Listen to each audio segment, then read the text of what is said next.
दोस्तों, ये कहानी सच है या यूं कहें कि किसी के साथ घटी हुई एक वास्तविक घटना है। कहते हैं जिंदगी में कभी कभी ऐसी चीजें भी घट जाती हैं जिसके बारे में हमें कोई अंदाजा नहीं होता है। कुछ ऐसी चीजें दिख जाती हैं जो आसपास खड़े लोगों को दिखती तक नहीं है। कुछ ऐसी चीजें सुनाई देती हैं जो हमें तो सुनाई देती हैं पर साथ ही खड़े आदमी को कभी सुनाई ही नहीं देती हैं। कुछ ऐसा ही हुआ इस कहानी में जब वो बस का पहला सफर कर रहा था। दोस्तों, ये कहानी एक बस के सफर की है, पहले पहले सफर की, जिसमें घटी एक ऐसी घटना जिसने ऐसा महसूस कराया कि दिमाग काम करना ही बंद कर दिया था। सच्चाई तो ये है कि ये कहानी हमें भेजने वाला जो शख्स है उसने अपना नाम और शहर बताने से मना कर दिया है। इसलिए ये कहानी हम आपको एक बदले हुए नाम से सुनाने जा रहे हैं। लेकिन दोस्तों, आगे बढ़ने से पहले अगर आपको हमारे चैनल की कहानियां अच्छी लगती हों तो प्लीज इस चैनल को सब्सक्राइब जरूर कीजिए और बगल में बने बेल आइकन को दबा करके ऑल नोटिफिकेशन ऑन कर दीजिए, क्योंकि जब भी हम कोई वीडियो अपलोड करें तो आपको सबसे पहले मिल जाए। दोस्तों, वीडियो अच्छा लगे तो लाइक कीजिएगा, शेयर कीजिएगा। तो दोस्तों, फिर से आगे चलते हैं। मेरा नाम विशाल है। यह बात आज से 5 साल पहले की है, जब मैं नया नया बस का ड्राइवर बना था, या यूं कहें कि नई नई मुझे बस के ड्राइवरी की नौकरी मिली थी। मेरी नाइट ड्यूटी थी और ये मेरी पहली यात्रा थी। मैंने अपनी बस को संभाला और बस में सभी यात्रियों के बैठ जाने के बाद मैंने बस को अपने गंतव्य की ओर बढ़ा दिया। मतलब बस को लेकर के आगे चल पड़ा। मैं बस लेकर 8 बजे निकला था। रात को 10:30 बजे पर मैंने एक हाईवे की होटल पर बस को रोका, जहां सब ने खाना खाया और फ्रेश हो गए, और 11:10 के आसपास मैं बस को लेकर के आगे निकल पड़ा। थोड़ी ही देर में सब लोग बस में सो गए। बस अपने आखिरी स्टॉप पर रात के 3 बजे पहुंचने वाली थी, तो मुझे भी नींद आने लगी। मुझे नींद ना आए इसलिए धीमी आवाज में गाना मैंने चला दिया और साथ में गाने को गुनगुनाते हुए बस को चलाने लगा। अंदाजा लगा सकता हूं कि रात के लगभग 2 बजे होंगे। बस एक हाईवे के चौराहे पर पहुंचने वाली थी, तो मैंने देखा कि कोई रात के 2 बजे रास्ता पार कर रहा है। मैंने बस को धीमा किया और हॉर्न को बजाया। वह आदमी धीरे धीरे रास्ता पार करके दूसरी ओर चला गया। मुझे थोड़ी राहत महसूस हुई और जैसे ही बस उस चौराहे के पास पहुंची तो मैंने देखा कि वही आदमी अभी भी रास्ते में खड़ा है।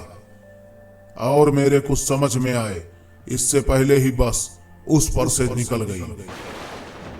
मुझे यह एहसास हुआ कि बस के नीचे कुछ आ गया है।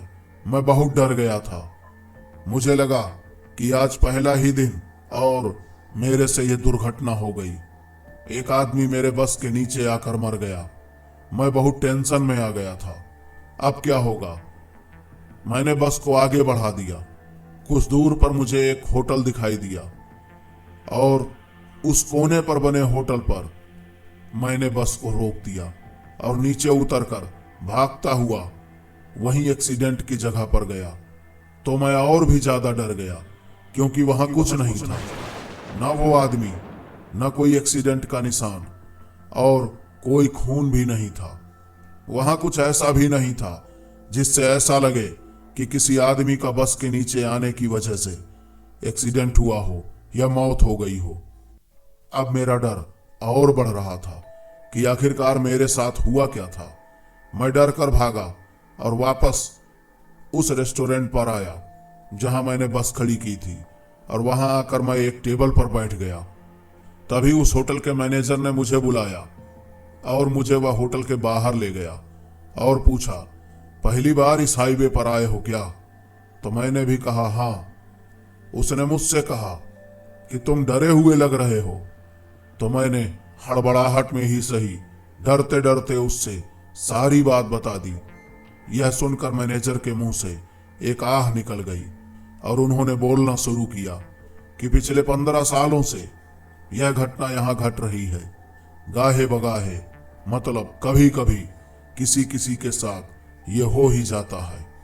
रास्ते के उस ओर सामने की तरफ एक फैक्ट्री थी। एक आदमी रात को वहां से अपनी ड्यूटी करके आ रहा था। शायद नाइट शिफ्ट में काम करने के कारण उसे उस दिन देर हो गई थी। वह आदमी वहीं आगे के चौराहे के पास पहुंचा।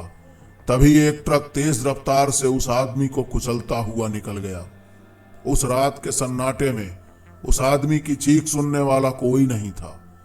बस उस रात से वहां यह घटना अक्सर घटा करती है। यह सुनकर मैं दोबारा डर गया। फिर मैनेजर ने मुझसे कहा कि रात के 2 से 2:15 के बीच यहां से मत निकला करो, रास्ते में कहीं रुक जाया करो। तुमने देखा भी होगा कि पीछे कुछ गाड़ियां रुकी हुई थी। थोड़ी देर बाद में बस लेकर वहां से निकल जाया करो, क्योंकि यह जगह वास्तव में उसी की है। जिन लोगों को उसका एहसास हुआ या जिन्होंने उसे देखा या जिनको उसने पजेस्ट किया, वो अब उस रास्ते पर इस समय नहीं निकलते। थोड़ा इंतजार करते हैं, समय बीत जाता है तब निकलते हैं। वैसे वो किसी को परेशान तो नहीं करता, लेकिन क्या पता कब किसके ऊपर सवार हो जाए, क्योंकि कुछ लोगों के ऊपर वो सवार हो चुका है। सवार भी ऐसा हुआ कि वो आज अपनी जिंदगी और मौत की आखिरी सांसें भी गिन रहे हैं। मरा तो कोई नहीं, पर मरने के करीब 3-4 लोग पहुंच चुके हैं। लेकिन ऐसा कभी कभी रेयर केस में ही होता है, इसलिए डरो मत। बस इतना ध्यान रखो कि जब भी इधर से निकलो तो इस 10-15 मिनट को काट दो, क्योंकि इस समय वैसे भी यहां से कोई वाहन निकलता नहीं है, और अगर गलती से निकल जाए उसी समय पर तो कोई भी दुर्घटना हो सकती है। यहां तक कि 3-4 एक्सीडेंट भी हो चुके हैं, वो भी इतने भयानक कि जिसमें कई लोगों की जानें भी जा चुकी हैं। और अगर गलती से ड्राइवर बचा तो उसने बस इतना ही बताया कि कोई आदमी सामने आया और उसे बचाते बचाते गाड़ी पलट गई। इतना सुनकर मेरी हालत खराब हुई, लेकिन मैनेजर के बहुत समझाने के बाद मेरे अंदर थोड़ी हिम्मत आई और उसके बाद मैं वहां से बस लेकर के निकल गया। दोबारा से जब भी मैं कभी उस रास्ते पर गया तो उतने समय को काट करके ही गया। तो दोस्तों, ये थी कहानी। आपको कैसी लगी? अगर अच्छी लगी हो तो लाइक कीजिएगा, शेयर कीजिएगा और अपने दोस्तों और फैमिली मेंबर्स के साथ शेयर कीजिएगा। दोस्तों, हम बहुत मेहनत करते हैं आपके लिए ऐसी ही रोमांचक कहानियों को बनाने के लिए। दोस्तों, आपका मनोरंजन होता रहे, इसलिए हम अपनी तरफ से पूरा एफर्ट लगाते हैं। तो हम ये भी आशा करते हैं कि आप वीडियोस को ज़्यादा से ज़्यादा व्यूज़ देंगे, लाइक करेंगे और शेयर करेंगे, क्योंकि जितना लाइक और शेयर मिलता है, जितने व्यूज़ आते हैं, हमारा भी उतना ही दिल बड़ा होता है, यह मन बढ़ता है कि हम आपके लिए ढेर सारी और भी अच्छी बड़ी से बड़ी कहानियां लेकर के आएं। तो दोस्तों, अब आपके ऊपर इस वीडियो को छोड़ देते हैं। दोस्तों, तब तक के लिए स्वस्थ रहें, खुश रहें। Thank you.